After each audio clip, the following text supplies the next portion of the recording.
Students, आज के class में आप लोगों का वेलकम है और आज हम डिस्कस करेंगे न्यूक्लियर फोर्स के बारे में कि न्यूक्लियर फोर्स क्या होता है। तो जैसे कि हम लोग जानते हैं कि किसी भी न्यूक्लियस में प्रोटॉन और न्यूट्रॉन होता है। अब आप सोच सकते हैं कि इतने छोटे ऐसे जगह में प्रोटॉन और न्यूट्रॉन, वो भी एक नहीं बहुत सारा, कैसे कॉन्सेंट्रेटेड रहता है, कैसे जमा रहता है। अगर न्यूट्रॉन के बारे में बात करें तो न्यूट्रॉन एक न्यूट्रल पार्टिकल होता है, यानी इस पर कोई चार्ज नहीं होता है। लेकिन अगर हम लोग प्रोटॉन की बात करें तो प्रोटॉन एक पॉजिटिवली चार्ज पार्टिकल होता है। और अगर दो प्रोटॉन है, कहीं पर भी अगर दो प्रोटॉन है तो दोनों प्रोटॉन के बीच रिपल्सिव फोर्स लगेगा, क्योंकि हम लोग ये जानते हैं कि दो सेम टाइप का अगर चार्ज पार्टिकल है तो उन दोनों के बीच रिपल्सिव फोर्स लगता है। जैसे कि अगर प्रोटॉन है और दूसरा एक और प्रोटॉन है, तो दो प्रोटॉन अगर कहीं पे भी है तो इन दोनों के बीच, क्योंकि सेम टाइप्स का चार्ज पार्टिकल है, इसलिए इन दोनों के बीच क्या लगेगा, रिपल्सिव फोर्स लगेगा। ये इसको रिपेल करेगा और ये इसको रिपेल करेगा। लेकिन यहाँ पर आप सोच सकते हैं कि अगर किसी न्यूक्लियस के बारे में हम लोग बात करते हैं, अगर कोई एटम का ये न्यूक्लियस है और ये उसका ऑर्बिट है, तो न्यूक्लियस में एक से ज्यादा प्रोटॉन रहता है और एक से ज्यादा न्यूट्रॉन रहता है। यानी कि अगर हम लोग सिर्फ दो के बारे में बात करें, दो प्रोटॉन और दो न्यूट्रॉन के बारे में बात करें कि दो प्रोटॉन है और दो न्यूट्रॉन है, इसमें भी अगर न्यूट्रॉन को यहाँ पर छोड़ भी दें तो दो प्रोटॉन है और प्रोटॉन पर पॉजिटिवली चार्ज होता है, यानी इस प्रोटॉन पर भी पॉजिटिव चार्ज और इस प्रोटॉन पर भी पॉजिटिव चार्ज, जिसके कारण ये इसको क्या करेगा, रिपेल करेगा, और ये वाला प्रोटॉन क्या करेगा, इसको रिपेल करेगा, जिसके कारण इन दोनों को न्यूक्लियस से बाहर आ जाना चाहिए। लेकिन रियल में ऐसा होता नहीं है। तो इसके पीछे रीजन क्या है? तो इसके पीछे रीजन है न्यूक्लियर फोर्स। न्यूक्लियर फोर्स यानी किसी भी न्यूक्लियस में प्रेजेंट न्यूक्लियॉन्स के बीच में, प्रोटॉन और न्यूट्रॉन्स के बीच में एक स्ट्रॉन्ग अट्रैक्टिव फोर्स एक्ट करता है। इन सब के बीच में एक स्ट्रॉन्ग अट्रैक्टिव फोर्स लगता है और उस स्ट्रॉन्ग अट्रैक्टिव फोर्स को ही न्यूक्लियर फोर्स कहते हैं। और इसी फोर्स के कारण न्यूक्लियस में प्रेजेंट न्यूक्लियॉन्स एक जगह पर कॉन्सेंट्रेटेड रहता है, जमा रहता है वहां पर।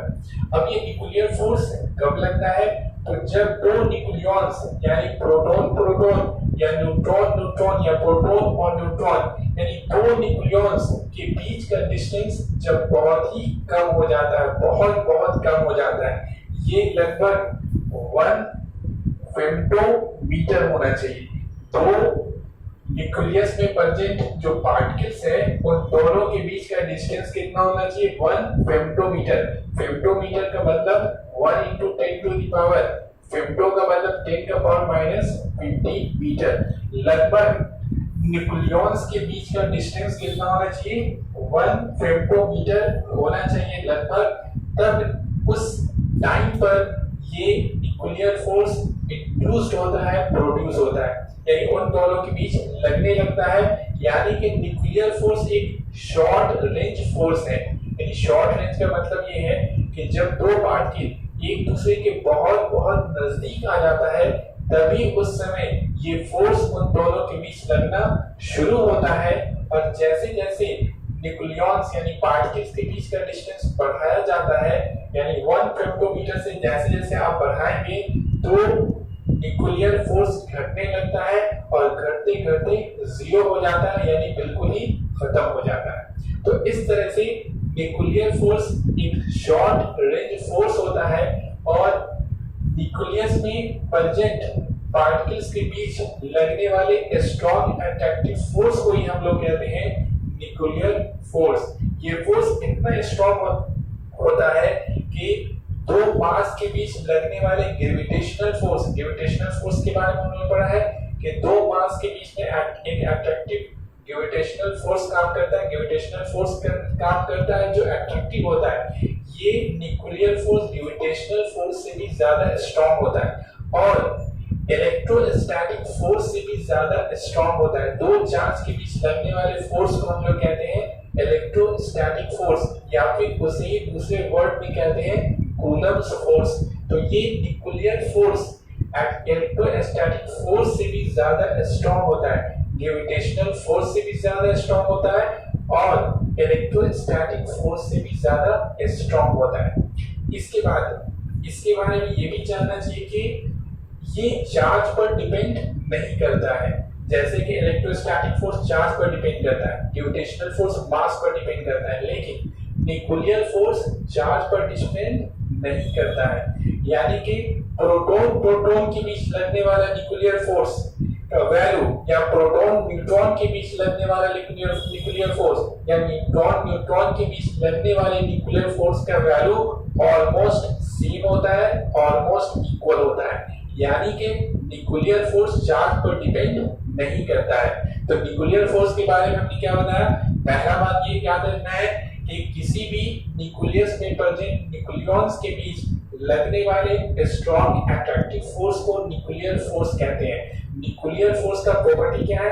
तो nuclear force short range force होता है, यानी न्यूक्लियॉन्स के बीच का डिस्टेंस फेम्टोमीटर 1 फेम्टोमीटर के लगभग होना चाहिए। डिस्टेंस बढ़ने से न्यूक्लियर फोर्स घटने लगता है और घटते घटते क्या होता है? जीरो हो जाता है। इसके बाद हमने ये बताया कि न्यूक्लियर फोर्स ग्रेविटेशनल फोर्स से भी ज्यादा स्ट्रांग होता है और इलेक्ट्रोस्टैटिक फोर्स से भी ज्यादा स्ट्रांग होता है। इसके बाद न्यूक्लियर फोर्स चार्ज पर डिपेंड नहीं करता है, यानी कि प्रोटॉन प्रोटॉन या प्रोटॉन न्यूट्रॉन या न्यूट्रॉन न्यूट्रॉन के बीच लगने वाला न्यूक्लियर फोर्स का वैल्यू ऑलमोस्ट सेम होता है। तो क्वेश्चन लिखिए, what is meant by nuclear force? What is meant by nuclear force? What is meant by nuclear force? अब आंसर में लिखिए, a strong attractive force, a strong attractive force acts between the nucleons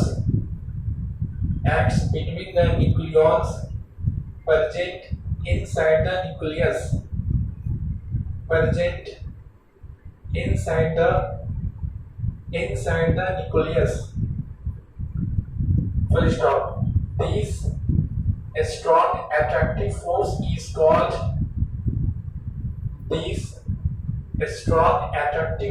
is called nuclear force. This strong attractive force is called nuclear force.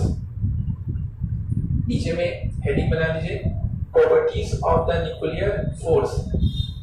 Properties of the nuclear force, नीचे वाले line में heading बनाइए, properties of the nuclear force. इसमें पहला point बना के लिखिए, पहले पॉइंट में लिखिए न्यूक्लियर फोर्स की प्रॉपर्टी में पहला point, the nuclear force is stronger than the nuclear force is stronger than the gravitational force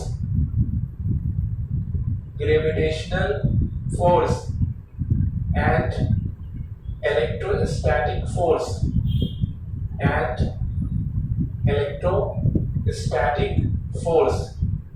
और ब्रैकेट में लिख लीजिए कूलम्ब्स फोर्स। इलेक्ट्रोस्टैटिक फोर्स को हम लोग क्या बोलते हैं? कूलम्ब्स फोर्स भी बोला जाता है।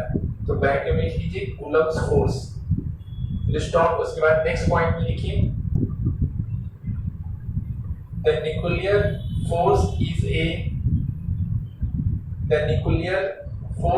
A very short range force. The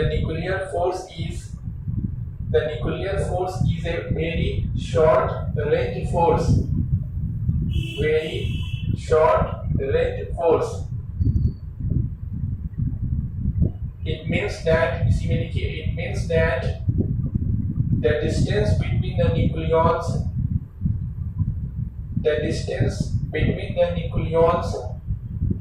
should be almost 1 femtometer. Should be almost 1 femtometer. 1 femtometer के बगल में लिख लीजिए ब्रैकेट में 1 into 10 to the power minus 50 metre. यहाँ पे लिखा हुआ है 1 into 10 to the power minus 50 metre. उसके बाद नेक्स्ट पॉइंट में लिखिए the nuclear force does not depend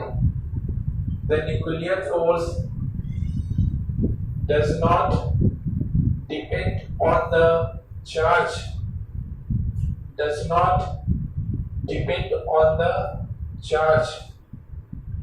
That is the nuclear force between the proton, ऐसा लिखिए proton hyphen proton comma proton hyphen neutron and neutron dash neutron proton dash proton neutron and neutron is almost